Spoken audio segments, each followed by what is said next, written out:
It's a beautiful summer's evening here in Sunderland. Quite a change for what the riders had in Guisborough. And we are ready to roll out here for round two. 1.3 kilometre circuit, that's 0.8 miles, slightly different to Guisborough, and we have got some elevation changes. But it was great in round one to see some of the new teams and new colours in this year's Tour Series really getting up there and fighting for the overall classifications.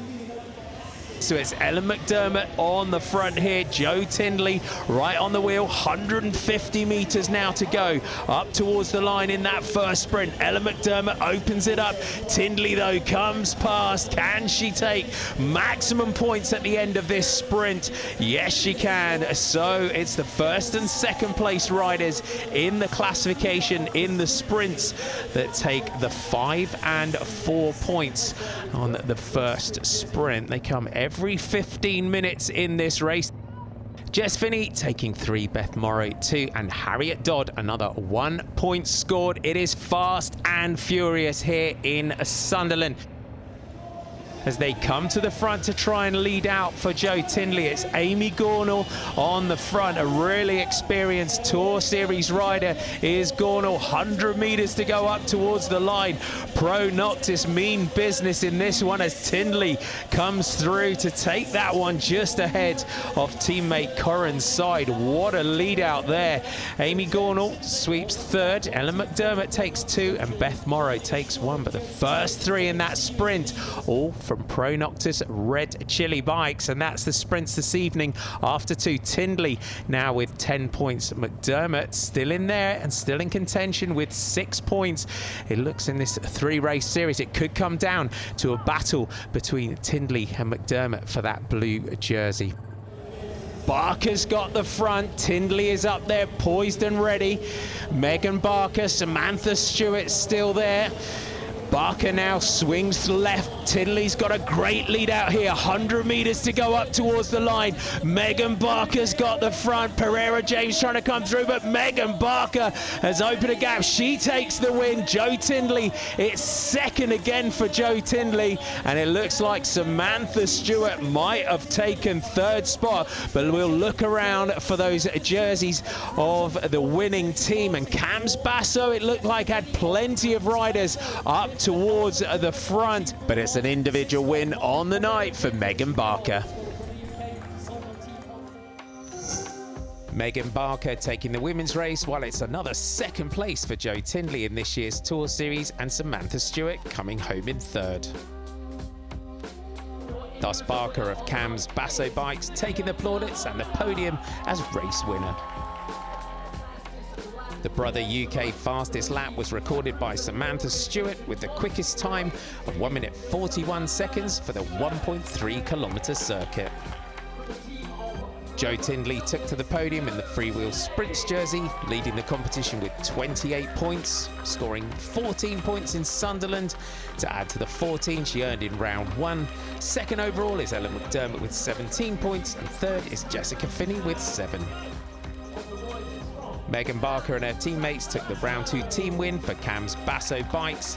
Their top 3 riders, Barker coming in first, Joe Finney in 4th, and Emma Edwards finishing 14th. The overall team standings show Pro Noctis Red Chili Bikes Heidi Kietzen not only the team with the longest name, but now also the leaders in their own right, pulling on those yellow jerseys. After 2 rounds, Pro Noctis Red Chili Bikes Heidi Kietzen have 28 points, a 1-point advantage over Cams Basso Bikes. Third with 24 points are the Skoda DSI Cycling Academy. Riders on the start, ready for Sunderland. 1.3 kilometres, 0.8 mile circuit, 4 corners. So quite different to our Guisborough circuit, which was very technical. Matt Gibson taking that one, almost lapping the entire field in Guisborough. Reese Wood up towards the front in that blue jersey of Canyon DHB. They're very much pack in the front. Ribble well tight in those yellow jerseys, but they try and open up for the sprint here, and it's Will Roberts on the front for the Wales Racing Academy, and Roberts takes the first sprint there ahead of Matt Gibson. So Ribble in those yellow leaders jerseys. He's still fighting it out for this intermediate sprints classification. So Reese Wood, Charlie Tanfield takes 4. Tom Mazzoni takes 1 for St. Piran. Great to see Charlie Tanfield, though, back from the Olympics. You can see that it is stretching very, very slightly, and it's Ollie Reese of Trinity Racing that's still in that gap, trying to get up here for Trinity Racing. This team, of course, the team of Tom Pidcock. He raced here of Team PH Mass in the past, but this team was put together to produce Tom Pidcock in the cyclocross. Now a road team as well as they go through the line. It's Joe Holt that takes maximum points in that sprint. Toby Barnes content to just roll through there in second, while Reese takes that 3. Will we have a sprint from the group behind? Roberts, Gibson and Mazzoni are up there. Roberts, winner of the first sprint, throws his bike at the line. It just takes that 2 points there, just ahead of Tom Mazzoni. But plenty of action here in Sunderland. It's the 2 Wales Racing Academy riders, though, on the front in Holt and Roberts. Looks like they're going to lead out for this one. Charlie Tanfield on the back. Here's the sprint, though. Matt Gibson trying to come over the top, but Joe Holt comes through, and Roberts throws the bike at the line there. So it's a 1-2 for the Wales Racing Academy. Matt Gibson takes 3 points there, with Toby Barnes, Ryan Christensen 2 and 1 respectively in this one. So the Wales Racing Academy rider Will Roberts there with 11 points so far this evening. Holt with 10, Gibson with 7. So he said the leader going into this evening. Ollie Reese is battling to try and get into the slipstream of Roberts, but we know what a fast kick that he's got. Tanfield now moves up towards his teammate. Joe Holt comes through, but Tanfield is going to lead into that corner, but out of the final turns here, and Will Roberts on the front with Ollie Reese. He's just got one left-hander to go now as Tanfield leads out that group sprint behind, but Roberts, it looks like, is going to take the individual win on the night because Reese is not coming back. Tanfield and Holt are fighting it out, but Will Roberts takes the win. Joe Holt celebrating more than his teammate. There's Gibson crossing the line. Now we look for the jerseys for the team classification. 1 yellow, that's Charles Page, but plenty of blue jerseys for Canyon DHB up towards the front. And there you have it, the win. Will Roberts takes the individual win here in Sunderland. Confirmation of the result, William Roberts with the win, Ollie Reese in second, and Joe Holt second in round 1, coming in third. Roberts of the Wales Racing Academy taking the podium as the winner. The last lap I attacked with just under 2 laps to go at the top of the climb. Bridge to, I think it was Ollie Reese.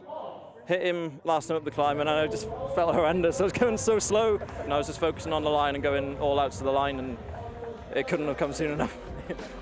Chris McGlinchey of Team Spectra Wiggle, powered by Vitus, with the fastest lap of the course in a time of 1 minute and 33 seconds. Matt Gibson scored 7 freewheel sprint points to add to his 18 from round 1 and leads the competition with 25 points. William Roberts has 18 and Joe Holt in third has 17.